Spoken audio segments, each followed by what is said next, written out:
Lemon, kasama na dyan yung ubo, sipon, trangkaso. Yan yung mga nakukuha nating mga sakit kapag tayo ay nagkakaroon ng mga sakit sa baga. Ngayon, yung pag-ubo, no? Ang pag-ubo, sintomas ito ng isang sakit sa baga. Depensa natin ito para ilabas yung mga plema o dumi dun sa loob ng baga. Kaya iniuubo natin para mailabas. Merong mga pagkain makakatulong kapag tayo ay inuubo. Halimbawa niyan, ito, sibuyas. Maganda sa ating respiratory system ang sibuyas, bawang, honey. Ito, kaya 'di ba pag umiinom tayo, parang sarap lagyan ng honey, lemon, tsaka honey, pagsamahin mo, jackpot 'yon. Tapos, kapag meron tayong mga ubo-sipon, maganda rin yung mga pagkain mayaman sa vitamin A o yung tinatawag na beta-carotene. At syempre, yung ating mga citrus, vitamin C. Yan. Yung bronchitis naman, madalas din nating marinig yan. Yan yung pamamaga ng lining ng mga tubo ng ating baga. Lalo na kung kayo ay naninigarilyo. So, yung mga may bronchitis, marami silang plema. Oo, kaya kailangan nila ng mga mucolytics o yung pangpatunaw at pampalabas ng plema. Ano din yung maganda para sa may mga bronchitis? Syempre, garlic, onions, leeks. Ito kasi kapamilya yan ng onion Tapos honey, tsaka yung mga itong ating mga beta-carotene. Yan. Carrots, kalabasa, kamote. Yes, yan, mga mayayaman yan sa vitamin A o beta-carotene. Di ba pag meron kang ubo-sipon, parang ang sarap uminom ng mainit-init na lemon at honey. Yun lang, pag sobrang init, nawawala yung vitamin C. Yung asthma naman, form of allergy yan. So, merong nagpapa-allergy sa atin, kaya tayo hinihika. Maganda dito yung mga onion, mga oranges o itong mga dalanghita, bagay yan sa mga inaasma. Sibuyas, dalanghita o dalandan, honey, yogurt, lahat ng gulay, maganda.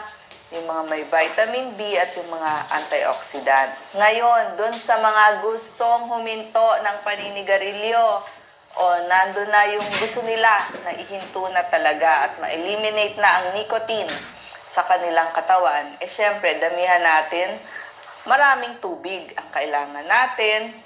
Yung tubig ko nawala doon, pero may tubig ako doon kanina. Tubig, maraming tubig, prutas, kasi antioxidants yan, gulay, mga vegetable, yung mga citrus, mayaman sa vitamin C. Basta lahat ng antioxidants, kainin natin kapag nagbabalak na tayo maghinto ng paninigarilyo. Yes, Doc Lisa. Nabasa ko na yung mga comments nila. Sabi nila, napapanahon daw yung topic natin kasi meron silang ubo, may sipon, may lagnat, mahina pakiramdam. Maganda itong mga vitamin C para sa inyo, para lumakas. Siyempre, kailangan pahinga. Tsaka dito sa Maynila, dito sa Pilipinas, medyo malamig ngayon, tsaka medyo umuulan-ulan, Pag umuulan-ulan, mas nagkakasakit tayo, naambunan, nauulanan. Hindi po yan yung kasabihan lang na matatanda. Kasi pag nalalamigan yung katawan natin, napasakan ng ulan, wala kang payong, lumalamig yung katawan, humihina ang immune system. Bakit? Itong mga white blood cells natin, mas hindi makagalaw. Itong mga sundalo sa katawan na lumalaban sa virus, sa microbiome, mas hindi siya makagalaw. Kaya mas natatalo tayo, kadalasan nagkakasakit tayo.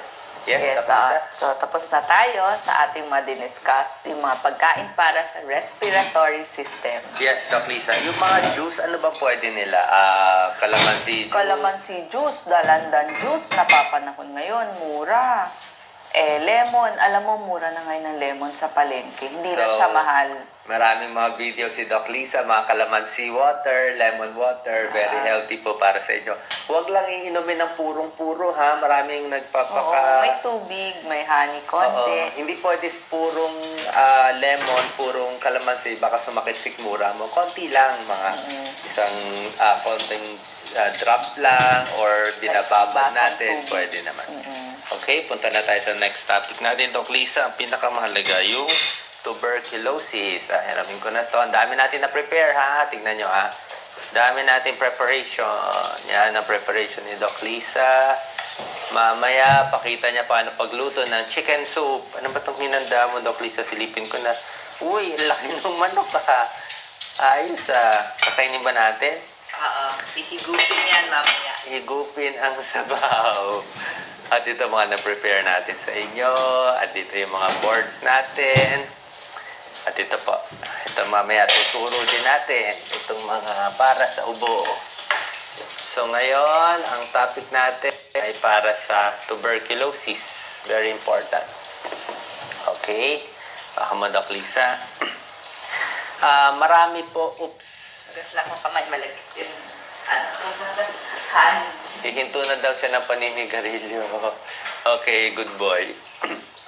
Ito po, napakahalaga nitong topic. Hindi ko alam po kung bakit hindi ito pinag-uusapan sa mga TV natin, sa dyaryo, sa radyo, sa social media. Ito'y sa akin pinakamahalagang topic natin. Uy, may tumatakbo. Pinakamahalaga. Kit ka ngayon na. Ang ganda ng kulay mo ngayon na. Yes, ganda ng t-shirt mo, Doc Lisa. Kulay red. Oo nga. Nakakabigay ng kulay. Kakabigay ng kulay sa mukha. Ito po, napakahalagang topic, tuberculosis. It's a very, very, very serious public health threat sa buong Pilipinas at dito sa Southeast Asia. Papakita ko sa inyo yung mga datos. Alam to ng mga doktor, alam to ng Department of Health. Alam nila to, kaya lang hindi nila maiabot sa publiko. Gaano kalala ang problema natin sa TB? Sa Pilipinas, ang estimate, wala tayong numbers eh. Pero ang tansya nila, around 400,000 or 600,000 na Pilipino may active na tuberculosis, ha? Kayo, kamag-anak nyo, magulang nyo, doon sa barangay ninyo, I'm sure may kilala kayo may TB. Minsan, hindi sinasabing tuberculosis. Sinasabi lang, kasi nga, nahihiya sila, sinasabing mahina ang baga, yun na yun. Ha? Sinasabing may spot sa baga, yun na yun, TB na yun. Sinasabing may kulani yung bata, malamang TB na rin yun. Sinasabing primary complex, tuberculosis na rin yun. Sinasabi, may na-question isang araw, hilar adenopathy, may kulani sa tabi ng lungs, malamang 99% tuberculosis na rin yun. Granuloma. Mga granuloma, tuberculosis na yan. Bakit ganun karami sa Pilipinas? 400 to 600,000 sa atin may tuberculosis. Tapos, ang problema sa TB, bawat isang pasyenteng may tuberculosis, makakahawa po siya, ayon sa pag-aaral to ng DOH, ng mga scientists natin, makakahawa siya ng 10 tao every year. So, pag isang pasyenteng may TB sa pamilya ninyo, hindi gamutin, kadalasan yan, si tatay hindi nagpapagamot. Pag si tatay may TB, hindi nagpagamot, mahahawa niya si Mrs., yung anak niyang 1-year-old, yung anak niyang 2-year-old, magkaka-primary complex. Buong pamilya magkaka-TB, pag doon sa barangay, sa katrabaho niya, makakahawa rin siya. O doon sa kasamahan niya sa work niya, mahahawa niya. 10 tao ang hahawahin niya bawat taon. Delikado ba ang TB? Pag hindi ginamot, delikado. Delikado. May namamatay. TB nakakamatay pag hindi ginagamot. Tapos, ang nakakatakot pa dito, ayon sa ating halos isa sa pinakamagaling or na expert natin dito sa Pilipinas sa TB ay si Dr. Camilo Roa. Lagi namin siya ginag-guest. Dr. Camilo Roa. Head siya sa TB, mga coalition sa Pilipinas. Siya talagang leader natin sa Pilipinas. Bakilala niyo siya. Dr. Camilo Roa. Sabi niya, 80% ng Pilipino. So, 80 million Filipinos, 80 million. Kailangan alam to ng government. Kailangan alam to ng senador, politiko. 80% ng Pilipino may latent tuberculosis. Ang latent, nakatagong TB. So, meron ako. Natutulog lang dyan. Meron din siya. Malamang meron kayo nanonood. Basta Pilipino, nasa Pilipinas, 80% may latent tuberculosis. Paano nalalaman? Nakukuha yan sa mga test. Natetest nila yung mga yung mga PPD test, tawag yan latent TB. Nakatago siya, itong TB natin, tulog. Maganda tulog siya, ha? Pero pwede siya magising. Paano magigising yung TB? Minsan magtataka kayo, uy, yung ate ko nagka-TB na lang, wala namang ginagawa, hindi naman nahawa. Bakit? Nakatago sa atin dahil Pilipino tayo. Kung American ka, Kano ka, wala kang latent TB. Swerte sila din. Wala eh. Dito sa Pilipinas, talaga nagkalat na talaga sa atin. Ang may latent tuberculosis, 80% ng Filipinos. At lalabas to kung hihina immune system, magpapapuyat ka, puro ka bisyo, nagkakaedad, magkaroon ng cancer, kidney failure, magkaroon ng malalang sakit, kahit magkaroon ng AIDS, yung mga HIV/AIDS sa atin, lumalabas yung TB nila. Kahit anong sakit na malala, magigising itong TB, yung pinakita namin bacteria kanina, di ba? So, pag nagising siya, mahirapan tayo. Ha? So, hindi ako nagbibiro, alam to lahat ng public health expert, hindi lang tinatalakay. Please, ito yung nakamamatay. Ha? Ito yung nakamamatay na sakit. 400 to 600,000 Filipinos active TB, 80 million Filipinos nakatagong TB, at ito ang pinakamasakalap sa lahat. Sa Pilipinas, itong 400 to 600,000 Doc Lisa na may active TB, yung talagang nakakahawa, ilan lang nagpapagamot? Hulaan mo. Alam niyo po ilan lang? Base sa studies ng ating mga experts sa baga, only 33%. Sa bawat tatlong may active TB, isa lang ang nagpapagamot. Isa lang nagpapagamot. One lang. Yung dalawa, yung 66% tuloy-tuloy na nakakahawa. Alam nyo yan. Kaya ako ginagawa itong Facebook Live. Nakikinig po kayo, nanonood kayo sa amin, malamang may kakilala kayong may TB, na ayaw magpagamot, di ba? Nagse-self-medicate lang siya. So, yan ang problema. Sariling inom. Gano'ng katagal ang gamutan sa TB? 6 months. Walang tawad. Minimum. 6 to 9 months. Bakit? Salbahe itong bacteria na to eh. Yung pinakita ko sa inyo. Salbahe siya. Pag ubo-ubo, tonsils, 7 days antibiotics, patay na yan. Cleared na yan. Ha? May mga sipon, uhog, 5 days, 7 days, tanggal na yan. Pero ang TB, kailangan mo 6 months to 9 months na gamutan araw-araw para mapatay natin siya. Ha?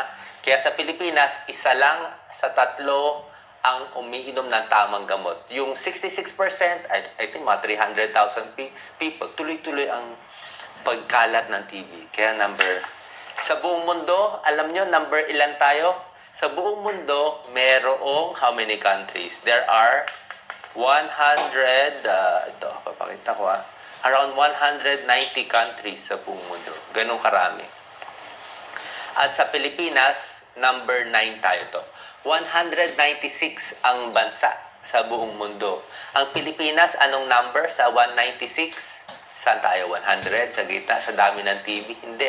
Number 9 tayo. Top 10. Number 9 tayo sa dami ng tuberculosis. Ang tumatalo lang sa atin, India. Yung mga India na maraming tao. Mas marami kasi sila. Oo. At China din, maraming tao, kaya mas marami. Pero tayo, number 9 tayo. Worldwide. Ha? Pero yung ibang experts natin, sasabihin, good news na daw, number 9. Kasi dati daw, number 7 tayo eh. Ngayon, number 9. Pero, number 7, number 9, ang dami-dami. Sa Asia, number 2 tayo. Diba? Hindi naman dapat yan. Kaya nga sa US, diba? Kayo mga OFW, alam niyo, diba? Hindi kayo maka-abroad. Lagi kayong bagsak. Diba? Magpapa-x-ray, may spot sa baga, bagsak na. Diba? Kaya hindi tayo maka-abroad. Kaya nga health is wealth eh. Nagka-spot tayo sa baga, hindi na tayo maka-abroad. Hindi na tayo makatrabaho sa Jollibee, McDo. Paano? Ito nga kasi. Dahil maraming hindi nagpapagamot, hindi alam ang TB. That's why this episode is very, very important. Ginawa namin para sa inyo. Yes, Doc Lisa, pakita ko itong mga pictures. Saan nga sila makakuha ng libreng gamutan, Doc Lisa? Oo.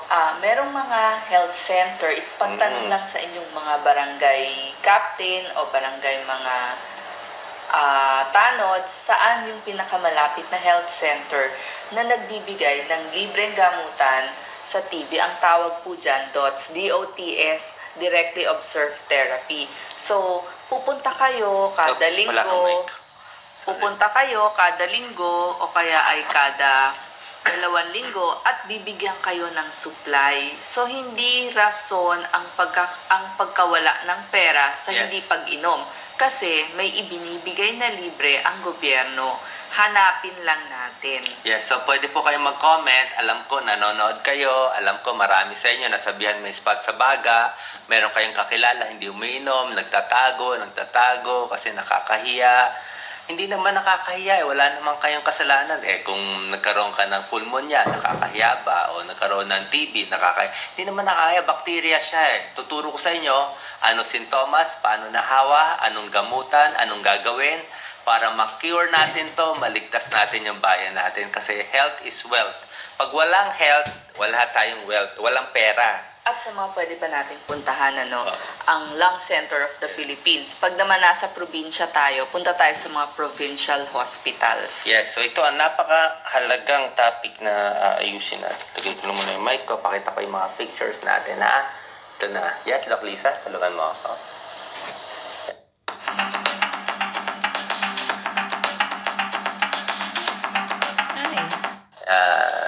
You can get a chair, Doc Lisa. Ito mga sintomas ng TB. Ipapakita natin. Okay. Camera woman, si Doc Lisa. Ano ang tuberculosis? Pakita natin. Yan yung mikrobyo, bakterya.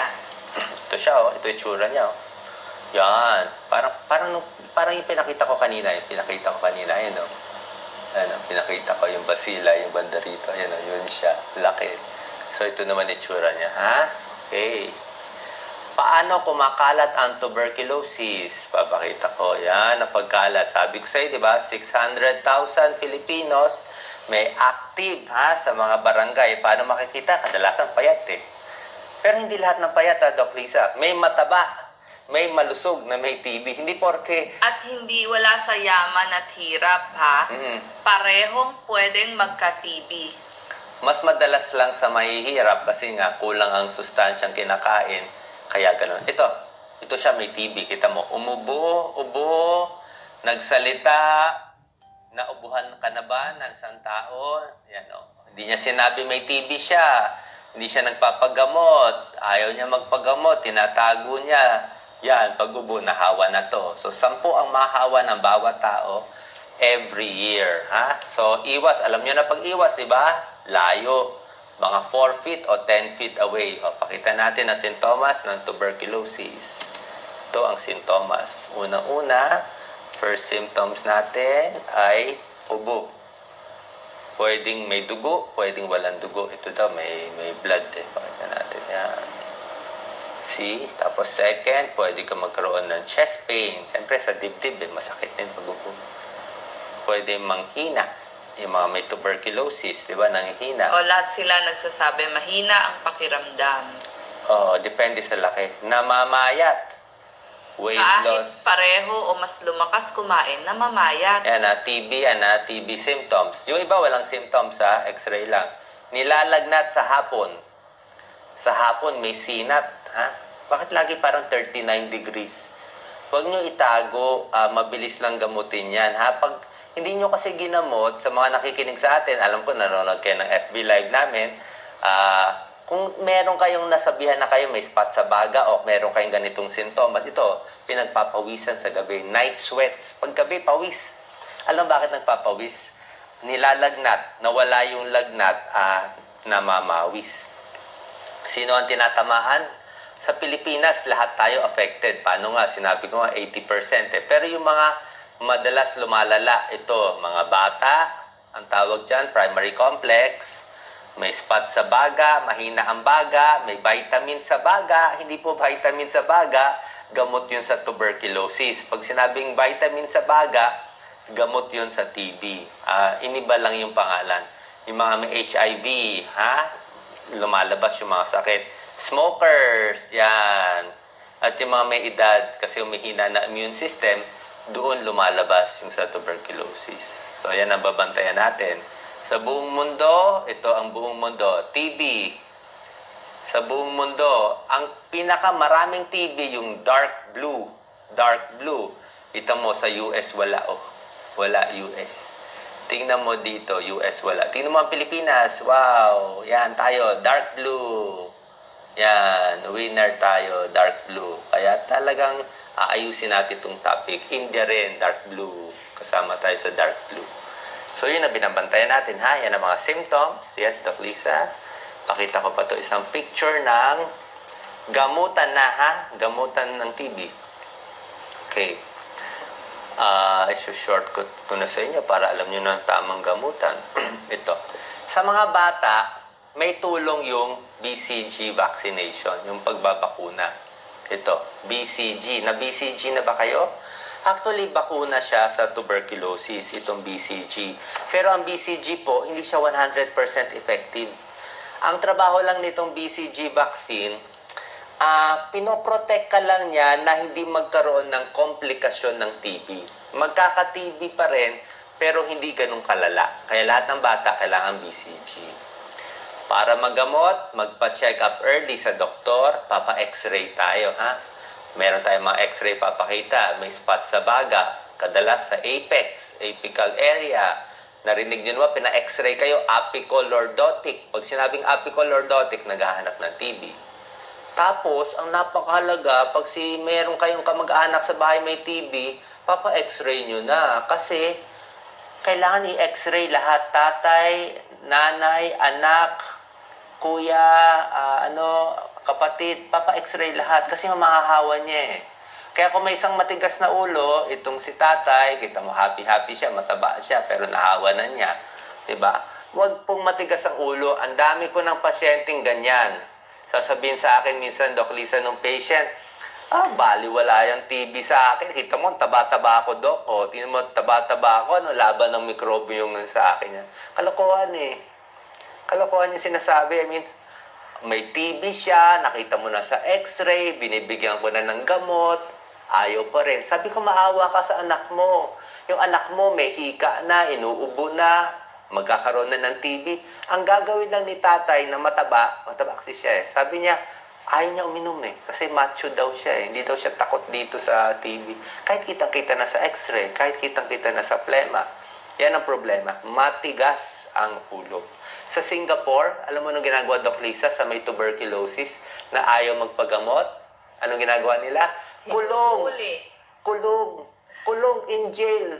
Bilib ka talaga. Para mabigyan ng gamot. Kulong, bibigyan ng gamot. Tapos pag nakainom kayo, bigyan ko naman kayo konting good news. Pag nakainom kayo ng gamot sa TB, iinumin mo lang yung tableta, 4 na tableta, cured ka na eh. 4 na tableta, inumin mo ng 2 weeks, 2 linggo, hindi ka na nakakahawa. Pero wag kang hihinto sa 2 weeks. Yes. Sa loob ng 2 weeks, pag nainom mo 2 weeks, hindi ka na nakakahawa. Pwede ka nang bumalik sa trabaho. Oo, pwede ka na bumalik sa trabaho after 2 weeks, pero hindi ka pa cured. Kailangan mo tapusin yung 6 months to 9 months. So, ibig sabihin, 2 months ka lang magpapahinga sa trabaho, 2 months ka lang muna nakahiwalay, yung mga pagkain, yung mga gamit mo. 2 weeks lang pala. 2 weeks lang. Tapos noon tuloy-tuloy na. Pakita natin, ha? So, yung mga kakilala nyo, pakitag naman, pakishare tong video, ha? Para to sa inyo, para to sa kinabukasan ng anak ninyo, kawawa naman si baby. Mabuti ko ikaw lang mahahawa. Alam mo naman yung x-ray mo. Huwag mo na itago yung x-ray mo. Kahit luma yung x-ray, papakita ko mamaya, nawawala ba ang TB? Tatanggalin ba natin yung spot? Makaka-abroad na ba kayo? Sasagutin natin mamaya. Ito, lead happy life. Exercise, walang bisyo para mapatay ang TB, mabilis patayin. Tulog. Huwag muna puyat. Huwag muna puyat, ha? Balanced diet. Ito, ang cute naman ng isda. So, kailangan kumain ng mas marami kasi ito, mamamayat kayo at manghihina. Oo, ito, dairy. Yan, gatas, itlog. Gatas, Ganda. gulay, isda. Cute nito picture. Tapos, ito, exercise. Ha? Konti lang exercise. Pahangin. Fresh air. Fresh air. Kasi yung baga mo may spot eh. Fresh air tayo. Yan. Konting jogging. Pag uminom na lang gamot. Okay? Alam ko, hindi kayo nagko-comment, pero yung mga may sakit, ang goal ko dito, magpa-check kayo sa doktor, punta kayo sa health center, ituturo ko lahat, pati yung gamutan. Siyempre, ito ang pinakamahalaga dito, Doc Lisa. Pag inuubo, itatapon sa tissue, ha? Magko-cover ng muka para hindi makahawa ng ibang tao. Huwag pong dura ng dura sa madidilim na lugar. O, bawal Hindi dumura. mamamatay ang mikrobyo doon. Hindi naaarawan. Ganito mangyayari, isang taong may TB or pneumonia, dura, pumunta dito yung dura. Okay, kunwari nandito yung dura. Basa, madilaw yung dura, nandito. Ang mangyayari dyan, matutuyo yan, di ba? Mahanginan. Palagyan natin ito yung dura, yellow, yan, no? Tapos mahanginan yan. Pag nahanginan yan, matutuyo yung, yung plema. Pag natutuyo na yung plema, yung malapit na siya matuyo, mahahanginan yan. Diyan lilipad ang tuberculosis. Yung natutuyong plema, kung madikit pa yung plema, hindi pa lilipad yung TB. Yan ang turo nila, Dr. Roa. Pag matutuyo na daw, dyan daw lumilipad. At pag nalanghap natin, yan. Kaya nga sa ibang bansa, anong gagawin? No spitting. No spitting. Ikukulong. Bawal dumura. So, yan ang reason. Hindi sila nagbibiro-biro kasi kailangan talaga. Tapos papakita ko ng gamutan para sa inyo. Okay? Ang gamutan natin sa TB ay 4 na gamot. Tuturo natin sa kanila. Ito na. Okay, Doc Lisa, pakita natin. 4 na gamot ang binibigay sa TB, 6 to 9 months. Isoniazid, INH, ito rin yung binibigay sa bata, yung mga mahina pulmon. Rifampicin, yan ang pangalawang gamot, binibigay. Pyrazinamide, pangatlong gamot, binibigay. Ethambutol. Ito yung 4 na kadalasang binibigay para sa tuberculosis. Kadalasan ang binibigay sa mga may edad, 4 na tablet, 4 na combination. For 2 months, 4 ang iinumin. Tapos after 4 months, after 2 months, babawasan 2 o 3 na lang iinumin. Good for 4 months. So, 2 months na marami, 4 months na mas konti, equal 6 months, cured ka na. Magaling ka na dapat. Ha? Magaling ka na dapat. Pero binabantayan natin yung konting side effect, babantayan ng liver mo, papacheck ka rin monthly, SGPT, SGOT, yung mga uminom ng TB medicines, nag-iiba ang kulay ng ihi, nag-yellow, nag-orange, okay lang yon, don't worry. Tapos binabantayan din natin kung may pagbabago sa mata. Pero wala naman tayong choice kasi kailangan talaga tayo uminom nitong mga gamot. Ito yung mga TB, pakita natin daw Lisa. This is a TB bacteria. Yan, ito na sa kaliwa. Pinapakita ko sa kanila. Yan ay tsura, ito. Kinulayan yan sa microscope kaya ganyan na yung tsura. Ha? Napakarami sa atin, tsaka ang bilis makahawa. Bilis makahawa. Tsaka may TB konti, may TB. Ito naman ang treatment. Pakita na natin, Doc Lisa. Ayan TB treatment, 6 months to cure, Kayo lahat. Ang goal ko ngayong araw, meron kayo, kung hindi kayo yung pasyente, may kilala kayong pasyente, sabihan nyo naman, please, magpagamot, tuturo natin saan libre. Mamaya, Doc Lisa. More than 6 months to 6 to 9 months, Minsan may side effect pero bawal uminom ng alak habang uminom ng gamot sa TB. Kailangan monitoring, araw-araw umiinom, bawal pumalya. Pag pumalya ka, lalong lalakas ang TB. Ulit tayo, repeat. Marami ang tigas. Sa day 1. Ang dami ang tigas ng ulo. Please. Ay, nako, ilang dasal aabutin natin. Tigas ng ulo. Pinamad, nabisi daw. Iinom ng 1 week, titigil, ayaw na, malakas daw siya, wala daw siya pakialam. Ay, paano naman yung pamilya mo? Paano yung kapitbahay mo? Ay, itong katabi mo sa jeep. Oo, nahawa mo lahat, di ba? Ngayon, itong mga matitigas na ulo, ayaw uminom, 1 week lang daw, 2 weeks, ito mangyayari sa kanila. Hindi na TB makukuha nila, MDR TB. Ibig sabihin, super tapang na TB, drug resistant. Ibig sabihin ng drug resistant, dahil nga hindi mo ininom ng kompleto yung gamot mo, wala nang epekto itong gamot natin sa TB. Ito pinakita kong 1, 2, 3, 4, mawawala na siya ng effect. Paano kung wala ng effect, yun na nga, mahirapan mag-gamot. Sa lung center na lang kayo pupunta. Yes, Doc Lisa, dito tayo. Yan, tingnan natin yung mga questions ninyo. Kasi alam ko, iba sa inyo, hindi pa rin convinced. Di ba? So, may sakit sa baga, x-ray, ha? X-ray lang. Tapos, sputum test, di ba? Nagbibigay sila ng plema, Doc Lisa. Tapos, pupunta sila sa mga health centers. Kasi, may binibigay. Pero alam ko sa health center, kailangan x-ray muna. Yung sputum, baka babayaran nyo muna konti. Sila na rin po gagawa nun. May bayad. Punta lang kayo. Pero alam ko may bayad konti. Pero konti lang naman. Oo. Tapos yung gamot, kadalasan binibigay nila ng libre pag adults. Kung sa bata, alam ko sarili mo atang bili. Oo, yung pag sa bata, yan ang masaklap, kailangan pa ho nating bumili. Pag doon kayo pumunta sa lung center, parang di ko lang po sure, pero parang kasama na yung sputum, tsaka x-ray. Makakalibre? Sana makakalibre. Mamaya meron tayong kakausapin sana agad. So itong TB, talagang malala siya, sinabi ko sa inyo, di ba? At pag hindi po ginamot at nagkamali ng gamot, ito ang problema. Hindi lang siya magiging TB, magiging multi-drug resistant TB. Sabihin, uminom ka ng gamot, useless na. Ayaw nang gumaling. Bakit nagiging multi-drug resistant? Kasi maraming kababayan natin, tigas ng ulo, inom lang konti, inom lang siya 1 week, ayaw na. Di ba? Hindi magpapacheck up sa doktor. Siyempre, iba nga, mahal. Mahal naman yung doktor. Kaya lang, hindi sila nagpapacheck up, kaya mali-mali ang inom. So, ang inom dapat 6 months, tuloy-tuloy, araw-araw para mapatay. Kadalasan, mga 4 tablets a day. Ito ang kasing taba ni Doc Lisa, mga 3 tablets. Hindi, tumaba lang yan. Mga 4 tablets a day. Depende din yan sa inyong Weight. Sa weight At niya, mga timbang. 4 tablets. Ako mas malaki ako. Kung kailangan ko, 5 tablets. So, ganun lang yan. 4 or 5. Iniinom yung mga TB medicines, sabay-sabay. 1 hour before meals sa umaga. Bakit sabay-sabay? Gusto nila kasi mataas sa dugo mo para patay yung... patay ang mikrobyo. Tsaka yung mga TB nagtatago dito sa taas. Dito sa... Pag in-x-ray dito sa apex. Bakit sa apex nakatago? Gusto nung mikrobyo mahangin eh. Maraming oxygen. Maraming oxygen dito sa taas natin. Yan ang gusto niya. Kaya doon siya nagtatago. Doon siya namamahay. At doon natin siya papatayin itong TB. Pag sa health center, libre. Every month, papacheck tayo sa doktor, SGPT, SGOT.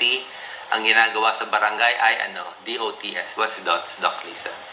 Directly observed Therapy. therapy. Ibig sabihin, may magbibigay ng gamot para sa'yo. Oo, iaabot sa'yo, iinumin mo sa harapan Abot. niya, at isasama isang kasama Yan, sa bahay abot at inom. para i-make sure na hindi nyo nilalagay sa ilalim ng kutsyon o fina-flush sa toilet. Napakagaling naman. Binigyan na nga libreng TB gamot, finlash pa sa toilet. Maraming ganon. Oo. Pag sa ilang buwan, madidiscover nung kasama sa bahay. Tinago. Kaya may mag-oobserba habang iniinom mo. Kaya pag merong may TB, sasamahan mo, titignan mo kung talagang pinapasok, kung talagang linunok, directly observe therapy. Yun daw ang very effective ayon sa World Health